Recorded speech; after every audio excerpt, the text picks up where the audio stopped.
اور یہی فرق ہے قرآن اور دیگر کتابوں کے درمیان۔ قرآن محفوظ ہے، محفوظ رہے گا، کیوں؟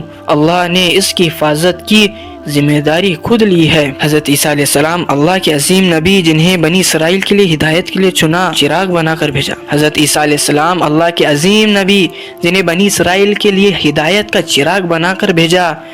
آپ نے اپنی قوم کو اللہ کی طرف بلایا، توحید کا درس دیا، ریاکاری، منافقت اور جھوٹے عقیدے سے خبردار کیا۔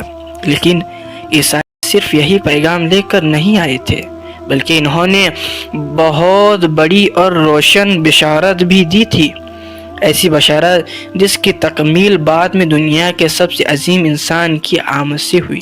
قرآن فرماتا ہے، اور جب عیسیٰ بن مریم نے کہا، اے بنی اسرائیل، میں تمہاری طرف ایک اللہ کا رسول ہوں، اور میں ایک رسول کی بشارت دے رہا ہوں جو میرے بعد آئے گا، جس کا نام احمد ہوگا۔ عیسیٰ علیہ السلام نے ایک بات کھلے الفاظ میں کہی کہ میرے بعد ایک اور نبی آئیں گے جن کا نام احمد ہوگا، یعنی محمد صلی اللہ علیہ وسلم۔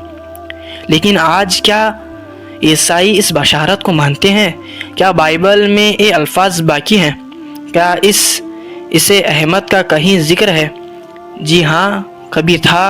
پرانے بائبل نسخوں میں پراکلیٹے کا ذکر آتا تھا، جس کا مطلب تھا مددگار، شفاعت کرنے والا، سچ لانے والا۔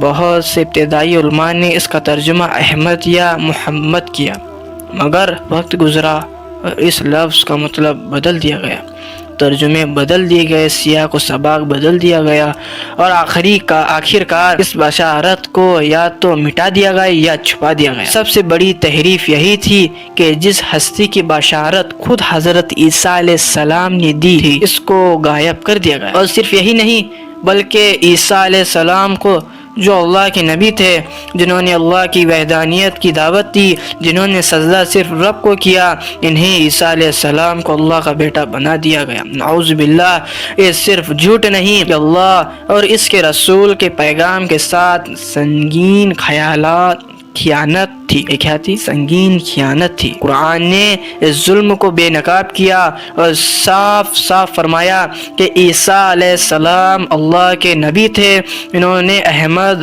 یعنی محمد صلی اللہ علیہ وسلم کی بشارت دی تھی، اور وہ خود بھی اللہ کے بندے تھے، خدا نہیں۔ دیکھو اللہ تعالیٰ فرماتا ہے سورہ المائدہ 75 آیت میں، عیسیٰ بن مریم تو صرف رسول تھے، عیسیٰ بن مریم تو صرف رسول تھے۔ تو سوچیں، اگر آج دنیا عیسیٰ علیہ السلام کو خدا مانتی ہے اور محمد صلی اللہ علیہ وسلم کی بشارت کو جھٹلاتی ہے، تو کیا وہ واقعی سچے ہیں؟ کیا تحریف شدہ تاریخ ہے؟ تو کیا وہ سچائی پر ہے یا تحریف شدہ تاریخ پر؟ کیا وہ اللہ کے نازل کردہ پیغام پر ہے یا انسانوں کی گھڑی ہوئی کہانیوں پر؟ سچ صرف وہ ہے جو اللہ کے نبیوں نے دیا اور جو قرآن نے بھیج کر رکھا۔